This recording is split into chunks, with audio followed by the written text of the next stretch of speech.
جب ان کی ولادت باسعادت ہوئی،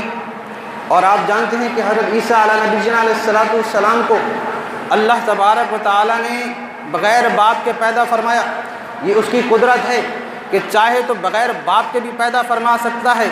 چاہے تو ماں کے بغیر بھی پیدا فرما سکتا ہے، چاہے تو دونوں کے بغیر بھی پیدا فرما سکتا ہے۔ حضرت آدم علیہ نبینا علیہ السلام کی مثال،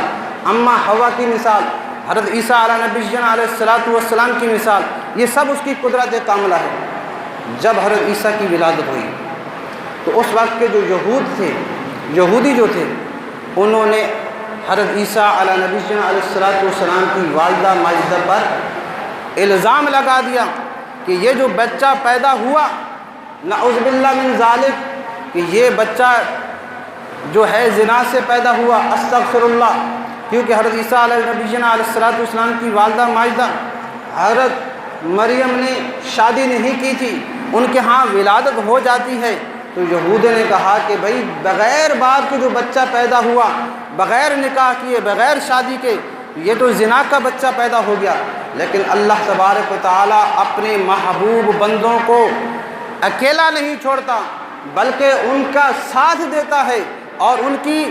جو اس پر الزام ہوتا ہے اس کو بھی دور فرماتا ہے، اور جو الزام لگانے والے ہوتے ہیں ان کو اس دنیا میں بھی ذلیل و رسوا کرتا ہے اور آخرت میں بھی ذلیل و رسوا کرے گا۔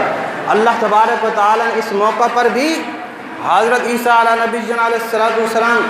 جو کہ ابھی بچے تھے، چند ماہ کے تھے،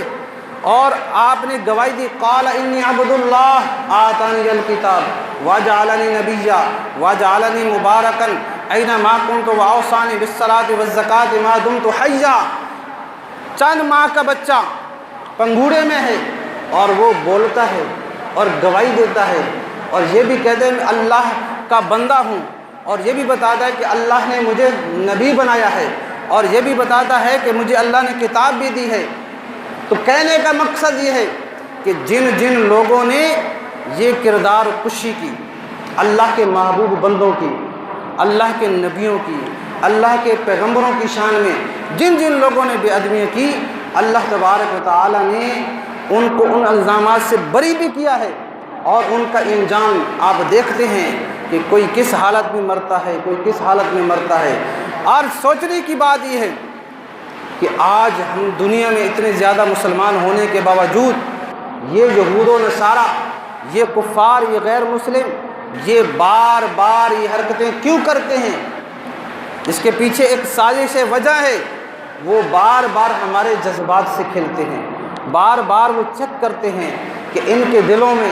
ابھی محبت رسول باقی ہے یا نہیں۔ وہ بار بار اس لیے کرتے ہیں تاکہ ان کے دلوں سے، مسلمانوں کے دلوں سے انبیاء کی جو محبت ہے، مقدس مقامات کی جو محبت ہے، اللہ کے محبوب کی جو محبت ان کے دلوں سے نکال دیا جائے۔ جب محبت رسول نکل جائے گی تو پھر ان کو جس طرح ہم چاہیں، چاہے ہم ان کو سیکولر بنا لیں، چاہے ہم ان کو لبرل بنا لیں، چاہے ہم ان کو الحاد پر لے جائیں، چاہے پھر کسی بھی کام میں اگر ہم ان کو لگائیں گے مسلمانوں کو، جب ان کے دلوں میں محبت رسول ختم ہو جائے گی، ان کا ایمان کمزور ہو جائے گا، پھر جس طرح ہم چاہیں ان سے اسی طرح کا کام لے سکتے ہیں۔ تو عزیزان من، یہ بار بار ہمارے ایمان کو چیک کرتے ہیں،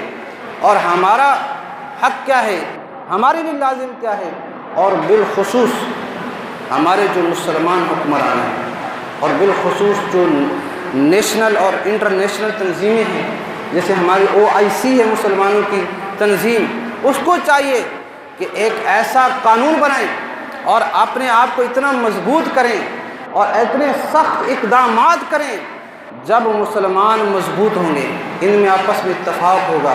جب ان کی ایک بات ہوگی، مالی طور پر، معاشی طور پر جب یہ مضبوط ہوں گے،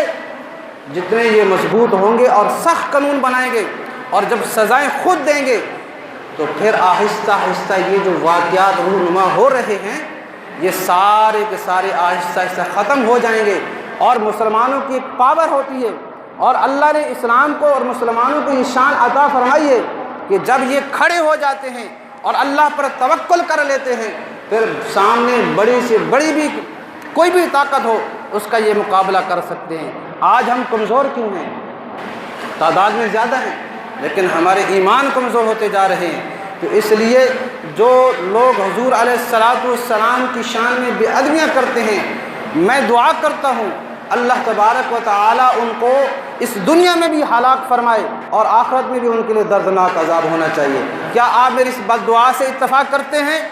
جو اتفاق کرتا ہے وہ ہاتھ کھڑا کر لے، اس لیے کہ جو اللہ کے محبوب کی شان میں بے ادبیاں کرتے ہیں وہ کسی انسان کہلانے کے بھی حقدار نہیں، اس لیے کہ جو نبیوں کی شان میں گستاخیاں کرتے ہیں، بے ادبی کرتے ہیں، دراصل وہ اس دنیا کے نظام کو اور اس دنیا کے امن کو تہو بالا کرنا چاہتے ہیں۔ امن اسی وقت آ سکتا ہے کہ جب غیر مسلم بھی ہمارے مقدس مقامات اور ہمارے جو انبیاء ہیں، جو نبی ہیں، جو مقدس ہستیاں ہیں، ان کا ادب و احترام کریں گے، تبھی اس دنیا کا نظام چل سکتا ہے، تبھی اس دنیا میں امن قائم ہو سکتا ہے۔ اللہ تبارک و تعالیٰ نے بھی ارشاد فرما دیا کہ جو پھر ان گناہوں سے توبہ نہیں کرتا، وَمَن لَّمْ يَتُبْ فَأُولَٰئِكَ هُمُ الظَّالِمُونَ، وہ ظالم ہے، پھر ان کا انجام اس دنیا میں بھی بڑا دردناک ہے اور آخرت میں بھی ہے۔ اللہ تبارک و تعالیٰ کی بارگاہ میں دعا ہے کہ جو کچھ سنا سنایا اس پر ہم سب کو عمل کرنے کی توفیق عطا فرمائے۔ فون رکھ کے جاؤ، ہاں اس سے منہ پہ چڑھ کے جانا، منہ کے اوپر چڑھنا ہے، منہ کے اوپر۔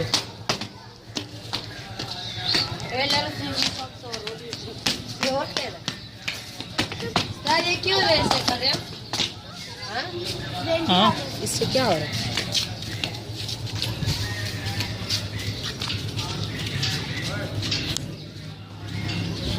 اس کو بھی رکھنا۔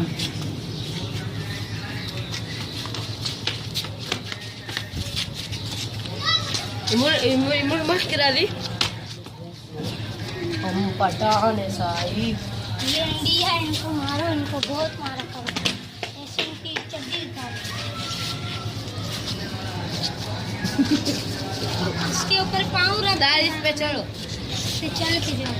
یہ انڈیا لوگ